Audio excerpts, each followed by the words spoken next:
Hey there, this is Ill Factor from beatacademy.com.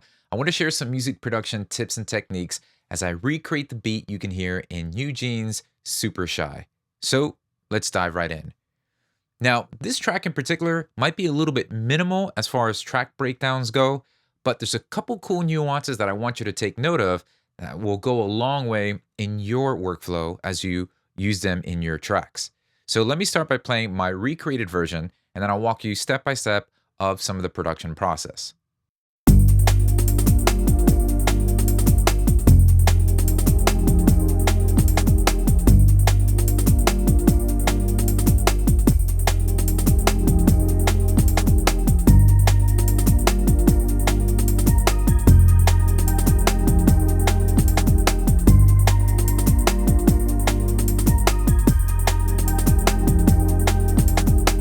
When I first initially heard the track, I was immediately just taken back to my early days of producing music as I started getting into music production by producing drum and bass. Way back in the late 90s, this was very much the type of drum and bass stuff that you would hear. Now, there was also many different type of subgenres and stuff like that, but it was an immediate throwback for me. And so it's actually kind of cool to see how more of this is becoming, again, a resurface or, coming back to the spotlight this and some two-step type vibes.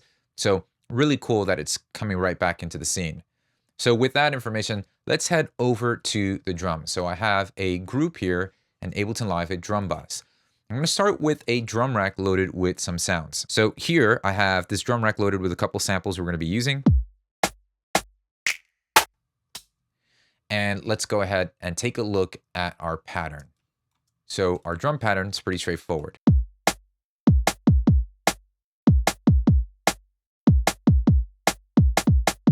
Real quick, I just want to remind you that if you're looking for professional guidance in helping you achieve your music production goals and level up your music production skill set, then I want to encourage you to visit beatacademy.com. It's a platform I created with resources, a community, feedback, listening sessions, as well as close mentorship opportunities that help you take your next step forward with your music. So once again, visit beatacademy.com for more information. All right, let's head back to the video. One thing to keep in mind is pitching up your samples can definitely add a little bit more punch to them. So here is the kick sample, and I just pitched it up one semitone, but having it at the regular pitch, sure, it'll give a little bit more beef in bottom end, but as I pitch it up, I get more of the shortness and the attack from the kick. So obviously, as we tune or pitch up a kick sample or snare sample, you are kind of tuning it as well. And so that would shift in frequencies, but not to get bogged down with that. Just worried about increasing and getting a little bit more of that attack or punch from the kick. So that's our foreground beat. We've got our kick and snare, and it would be a little empty if we left it like that. So we're going to layer that with a really well-known kind of, or similar, it's not an amen break that you would normally hear on drum and bass tracks, but a loop, a drum break.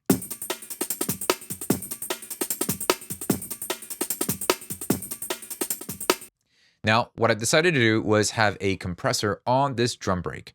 And what it's doing is it's being sidechained by the actual snare drum.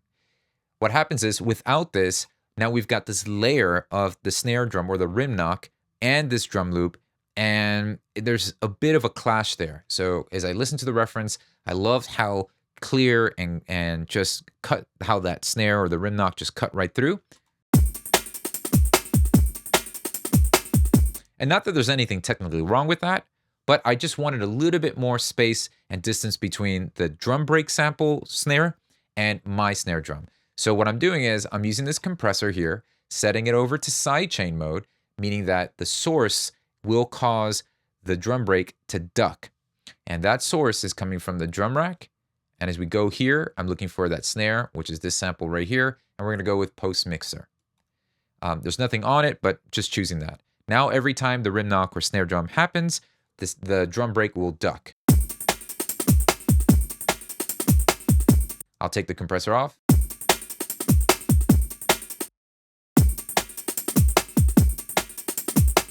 So I'm only causing the snare hit on my drum break to just duck out of the way. And That causes a little bit of shuffle with the beat, which is kind of cool, but it also then gives a little bit more spotlight to my own snare drum. Now you can also use the gate to do something similar, but you'll get a little different effect. With the gate, the sample will only be heard anytime the sidechain source is being played. So what I'm going to do is hit the flip button, so it does the opposite effect. It will shut off every time the source is being heard.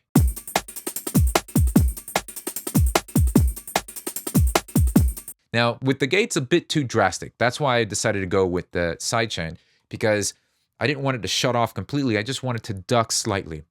So I like the effect of the sidechain compression. And then we're using an EQ to just take away a lot of this low end rumble and give more spotlight to my kick drum in the drum.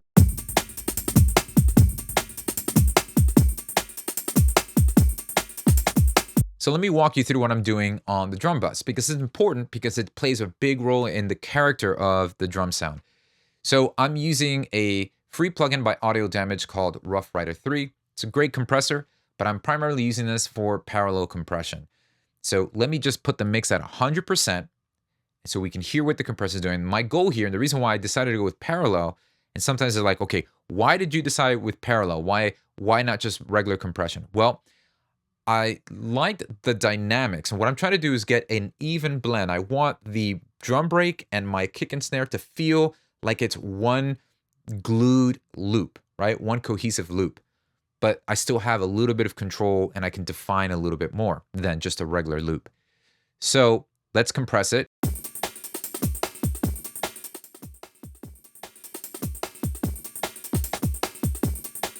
So I'm trying to just control those immediate transits, the immediate beginning of the kick snare and all that stuff. And it allows like the tambourine part of that drum break to stick out a little bit more. Now I'm going to scale it back. Instead of 100%, just pure compressed signal, let's scale it back.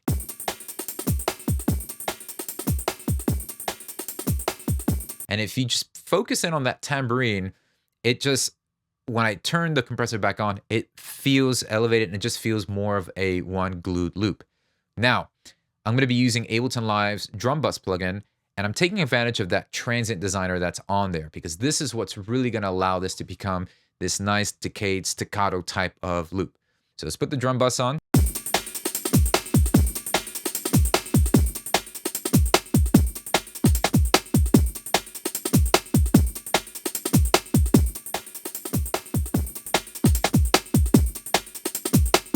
Now the snare sticking out and the kick sticking out, but it tucks the drum break a little bit back. And it's kind of like I'm just basing it off the reference. As I listen to the reference, I like, okay, that's pretty good. I like that. And that's what we're going to be going with. So that's our vibe. And I'm going to use a little bit of that low end subharmonic enhancer here on the boom, just giving that back so I can get some more bottom end beat from the kick. And then use an EQ to just shape the overall tone. All right, let's turn our attention over to the bass. Now the bass has some harmonic presence to it. It's not just all sub low end. So for that, I'm going to use our sawtooth. I'm going to start using Ableton Live's wavetable. And if you're following along and you're not on Ableton Live, you can use any 2 or more oscillator synth, whether it's Vital or any synth that comes with your DAW. I'm going to start by choosing our first oscillator to our sawtooth and just playing our bass line.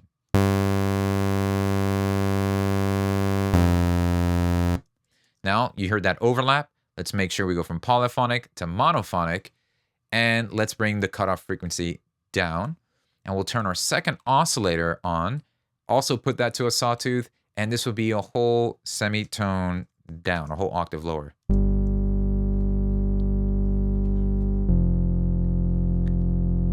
And I'll take that first oscillator and I'll detune this slightly. That's going to help kind of widen it up a little bit. And we'll bring the cutoff frequency down. And then we want an initial like bite when the note is being played, like boom, right? So there's initial presence harmonically. So to do that, let's route our envelope to our cutoff frequency. So let's increase that a little bit right here and see where that gets us. And then you just head over to the envelope and bring the sustain down, maybe widen up the decay and the attack.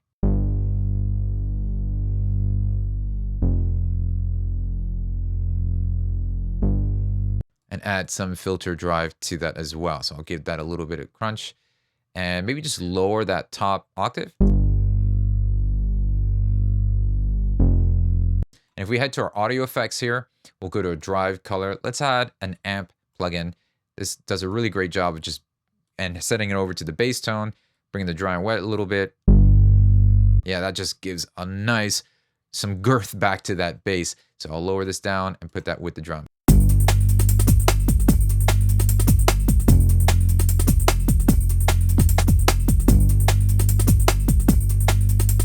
Let's recreate those nice, cool atmospheric pads that we can hear in the reference. And drum and bass had this all over the place, especially in the early days of drum and bass production. You had these nice atmospheric pads that kind of loomed in the background. So for that, we're also going to be using Wavetable, 2 oscillator synth. And we're going to start with our oscillator 1 set to our triangle wave. And we're going to make sure that the cutoff frequency, because we don't want it so bright, we're going to leave it right over here. And we're going to assign our amp envelope and move the attack because the slope that we're creating with our attack is going to give us that nice swell effect.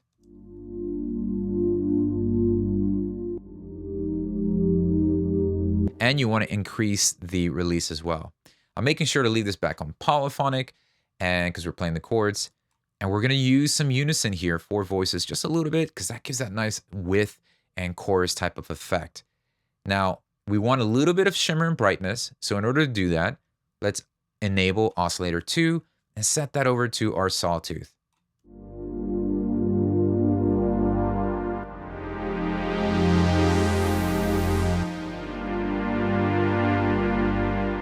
Nothing routed to the matrix. We're only using our cutoff frequency and our amp envelope to shape the tone and the character of these pads. And I'll use the EQ just to shave off a little low end so there's no rumble with the bass. And I'm sending this to return track B, which I have a large hall reverb from Ableton Live loaded. Now by selecting that track and hitting Command D, I can go ahead and duplicate that same exact pad.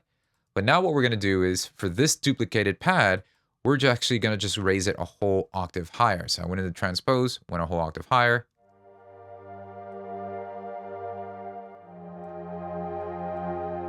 And we're just going to layer the 2 oscillators that are an octave higher with the lower one.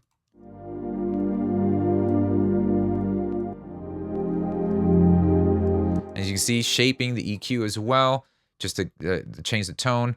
And then I'm adding the reverb inserted onto the higher one so that I can actually send it farther back, create more width there.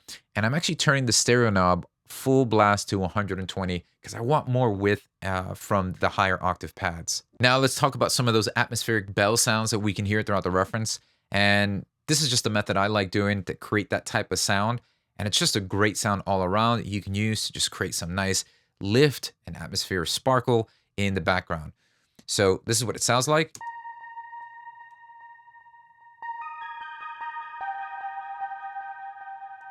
So we're going to start again with the wavetable. Oscillator 1 is set to a sine wave.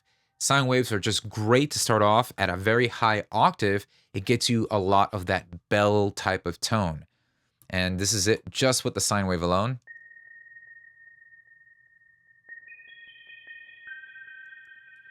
So then when I enable the second oscillator with the sawtooth, a whole octave lower, we have a more defined bell tone. And you can see the filter frequency moving and modulating. So we have envelope 2 routed over to filter frequency 1. Just a little bit so that at every note that's being played, that filter opens up just a little bit. And then we're just giving some unison here, just increasing the amount to the width that we like. And then inserting a ping pong delay at a quarter note so that we're getting some movement here left and right on our speakers. And then we have the reverb directly on there. Now, I have this utility plugin at the very end of the chain here. And I've right-clicked on that utility and changed it from the width mode to the mid-side mode. And I'm just increasing a little bit more of information being sent to the side. So you have all the stuff that's being drawn to the mid, right? And then you have the information here on the side. So that's where I want to kind of push that So everything that's in the mid, like the bass, the drums, and even some of the vocals, will just kind of be more focused. And then you hear this width that's happening by pushing some of these bells a little to the side. It's a great trick to do with pads, any kind of things in the atmosphere realm here that you're adding to your tracks. That's a really cool method of doing that.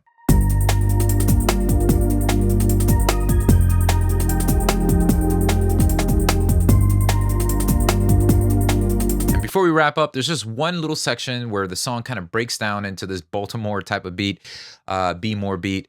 And I want to show you a cool trick that I'm using to get that same effect. So here's the section I'm talking about.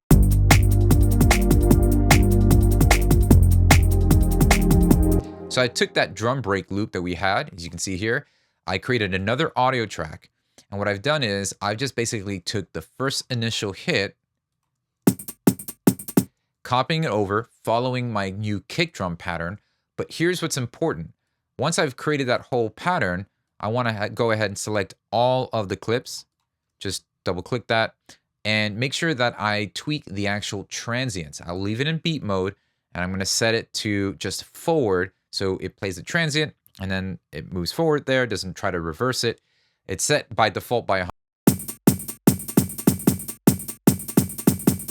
So to get a little bit more staccato decay from that, to shorten the decay, I'm going to place it right here where it's just playing it once and then lower the value.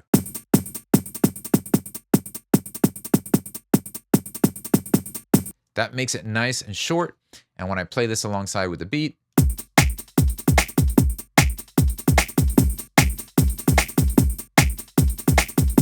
you can kind of just bring that value down to your personal liking. But great way to actually implement that with not just drum breaks, but percussions and percussion loops and things like that. You can go into the beat mode and where it says preserve transients, go ahead and set that instead of by default forward and then backwards, just go ahead and set it to forwards or one-time play and then bring the value down to create that nice short staccato type of feel. Well, thank you so much for taking the time to watch. I hope you picked up a tip or two that you can use in your own workflow. And if you're looking for professional guidance with helping you produce your music, or you're looking to level up your music production skill set, I would encourage you to visit beatacademy.com. It's a platform that I created and where I'm pouring into aspiring musicians and artists and music producers, helping them take their next step with their music. We have a bunch of resources there to help you level up your music production skill set, a community with like-minded individuals who are passionate and serious about moving along with their music production, as well as listening sessions and giving you critical feedback on the music that you're working on, and amazing mentorship opportunities where myself and other leading professionals are pouring into you and holding you accountable to accomplishing the goals that you're trying to accomplish with your music. So if you're serious about producing music and you're serious about wanting to level up your music production skill set, then I would encourage you to go ahead and visit beatacademy.com for more information. Thanks for watching, and I'll see you next time.